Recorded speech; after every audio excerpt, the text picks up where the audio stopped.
Farishta. Isajon Sulton hikoyasi. Markazda yoshlar audio javoni uchun o'qidi Munisa Nizomova. Farg'onaning chekka bir qishlog'ida er-xotin to'ydan kech qaytishayotgan edi. Terakzorlar atog'ida chakalakzor boshlangan joyda ko'rib qolishdi uni. Kichkinagina ekan, oyoqchalari ham mittigina. Tuproqni changallab olibdi. Yelkasida ikkita qanotchasi ham bor. Uchidagi parlari shundoqqina loyga belanib, shalvirab tushibdi. Bir qanoti qayrilgan, g'ayrioddiy, xullas g'ujanak bo'lib yotar edi. Boyagina yomg'ir yog'ib o'tgan.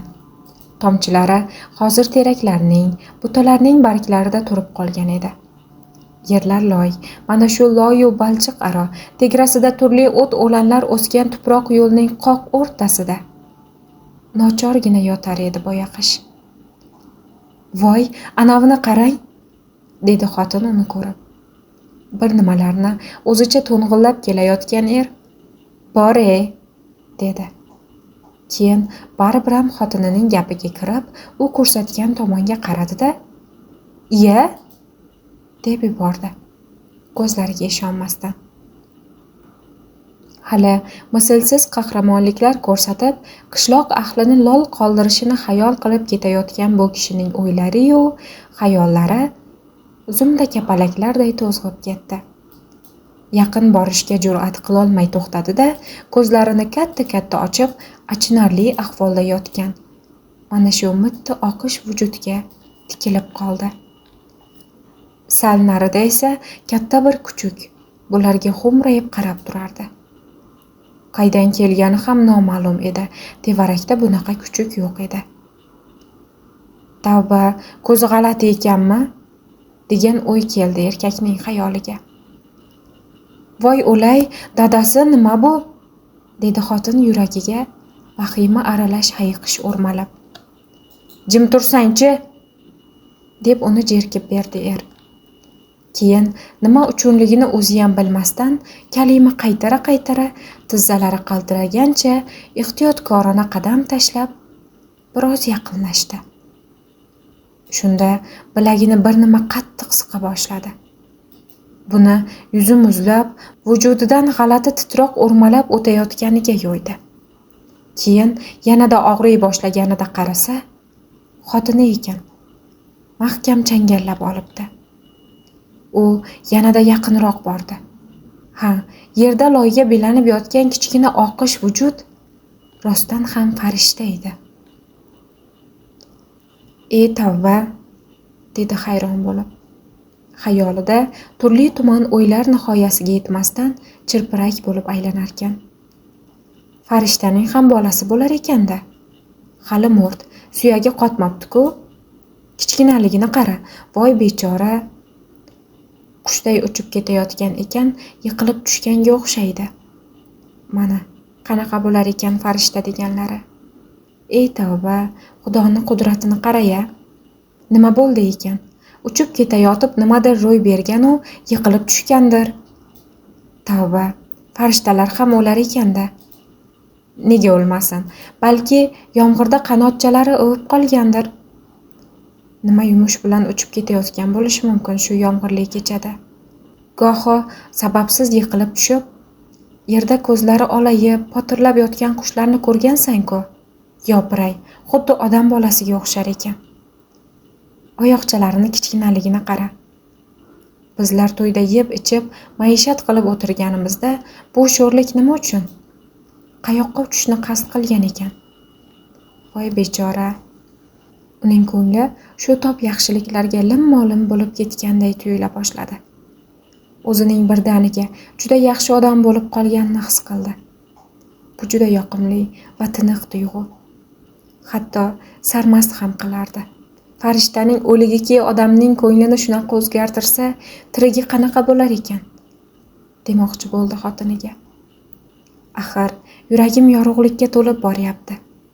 Ko'p javraganing bilan sen ham yaxshi xotinsan. Ke, qo'lingni bera qol. Shu murg'ak vujudning ham shu yotishi nimagadir ko'zimda yosh paydo qilmoqda. Bir-birimizga mehr, oqibatliroq bo'laylik. Qara, ajal degan narsa farishtalarni ham omon qo'ymas ekan-ku. Bir-birimizga mehr, oqibatliroq bo'laylik. Qara, ajal degan narsa farishtalarni ham omon qo'ymas ekan-ku. Bular g'alati o'ylar edi. Erkakning yuragini yumshatib, rostdan ham ko'zida yosh paydo qildi. Tomchisi yuzida muzday iz qoldirib, soqollari olinmagan iyagiga oqib tushdi. Dadasi, men qo'rqib ketyapman, deb zorlandi xotini. Ahmoq, farishtadan ham qo'rqadimi odam? Kim bilsin, yiqilib qanot sinmaganida qanchadan qancha odamning duosiga omin degan bo'larmidi? Yoki bu boshqacha farishtamikan? Ekinlarning qulog'idan tortib chiqaradigan rizq farishtalari bo'ladi. Yomg'irni haydab keladigan haybat farishtalari ham bor. Yomg'ir farishtalari juda ulkan va haybat bo'lsa kerak. Har holda bu rizq farishtasining bolasiga o'xshayapti. Erkak yana bir qadam qo'ygan edi, haligi kuchuk to'satdan irilladi. Erkak hayiqdi. Yerda yotgan bir cho'pni olib, "Ket!" deb kuchukka otgan edi. Kuchuk ilib oldi-da, g'ajib mayda-mayda qilib tashladi. Keyin bo'laklarni panjalari bilan bosib, yana tahdidli irilladi. "Daydi, iliqqan itga o'xshaydi", dedi erkak. "Qopib olmasin tag'in." U mana shu 2 qadam narida yotgan. Tiniq, go'zal vujudni qo'liga olgisi, ko'tarib bag'riga bosgisi, o'zi ham bilmaydigan shirin so'zlarni aytgisi keldi. Bu mavjudotlar umrlari mobaynida sirayam gunoh qilmaydilar, degisi keldi xotiniga. Hozir neki gapirsa ham xotini quloq solishini va tasdiqlashini ko'ngli sezib turardi. Butun qilar ishlari Xudoy taoloning amrlarini quloq qoqmay bajarishdan iborat. Kim bilsin, sen bilan biz tosh qotib uxlab yotganimizda osmonda yana nimalar ro'y berar ekan. Aytishlaricha, uydagi gilos bor-ku, mevasini sotmaymiz deb kecha men bilan xarxasha qilib urushganing. Qora gilos. O'shaning nechta gul ochib, nechtasi to'kilishigacha-yu, nechtasi meva tugishigacha bilarmish bu farishtalar. Sen u men ko'rmasak-da, og'ochlar u ekinlar ustida gir-gir aylanib, hosil yetishishini ta'minlasharmish. Bu bechora ham sen u menga o'xshagan g'ofil mardum uchun nimadir qilishni ko'zlab uchgani aniq. Axir uning yemish, ichish, ro'zg'or degan dardi yo'q-ku. Chaqmoq chaqqanini ko'rding-ku, balki uchib ketayotganida chaqmoq urgandir sho'rlikni. Xotin, agar biror odam bolasi sen u meni deb nimadir ishga urinsa-yu, shu holida bir nima bo'lib qolsa, umrimizni oxirigacha uni boshimizda ko'tarib, e'zozlab yursak kerak. Bu bechoragina shunga o'xshash biror yumush bilan ketayotgan u falokat yuz beribdi-da. Erkak qat'iy qarorga keldi-da, yana oldinga qadam tashladi.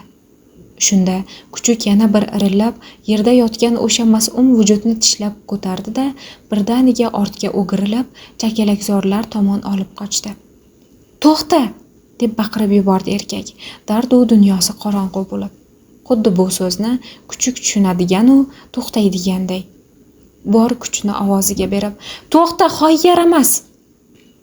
Keyin shosha-pisha kuchukning ortidan chopdi. Voy-voylab ortidan xotini ham chopib kelar edi. Kuchuk bir pasda chakalaklar orasida ko'zdan g'oyib bo'ldi. Erkak saldan keyin u yo'qolgan joyga yetib borib, biroz ichkari ham kirdi. Eski butalar shitirlar, yaproqlar jiqqa ho'l edi. Oyog'i loyga botib, to'xtab, hansiragancha bir pas tevarakka quloq soldi. Afsuski, kuchuk ko'rinmas, sasi ham eshitilmas edi. Ko'zi g'alati edi u kuchukni, dedi atrofga alanglar ekan. "Qani, qayga ketdi?" Teraklarning qoramtir qiyofalari ortida ulkan oy osilib turar, bu yog'duda butalardagi tomchilar xiyol jilvalanardi.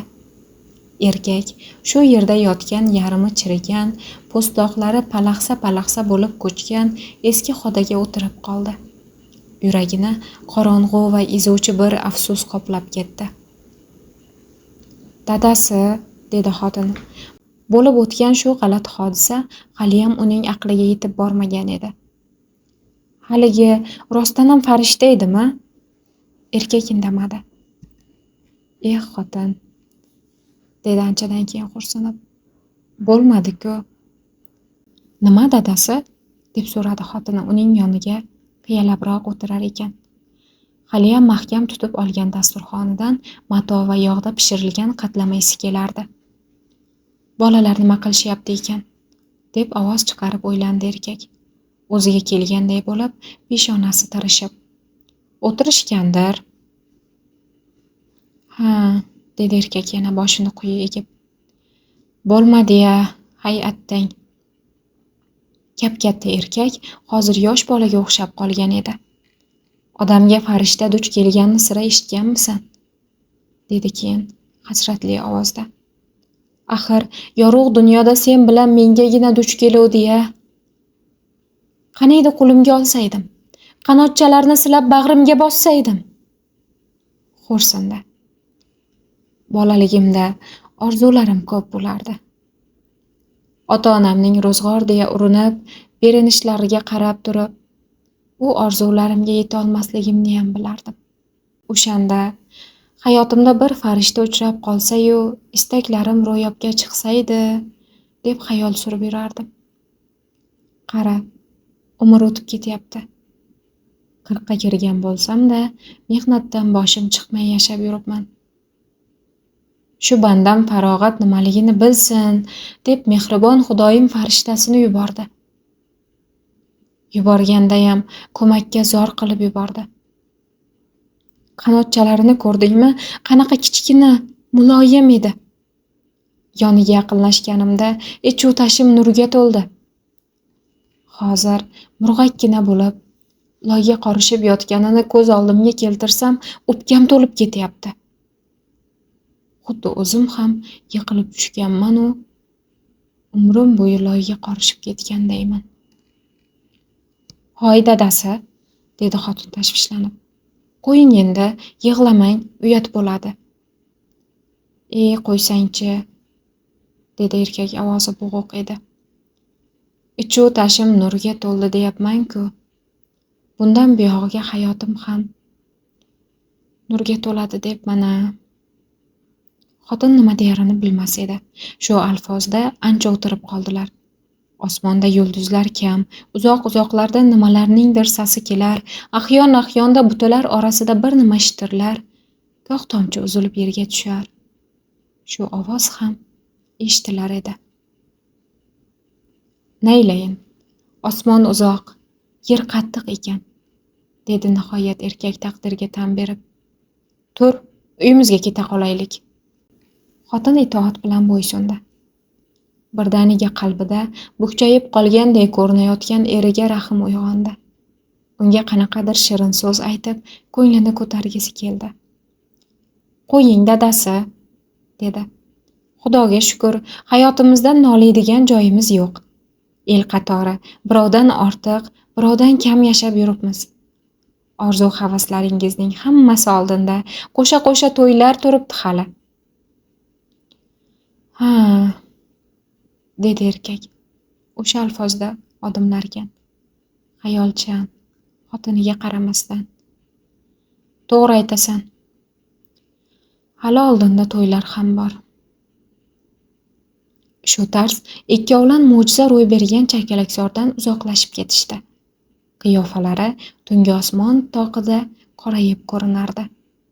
So'lim vodiyning chekka bir qishlog'ida tungi yomg'irdan keyingi loy yo'ldan uylariga qaytayotgan shu juft, shu orzumand er-u xotin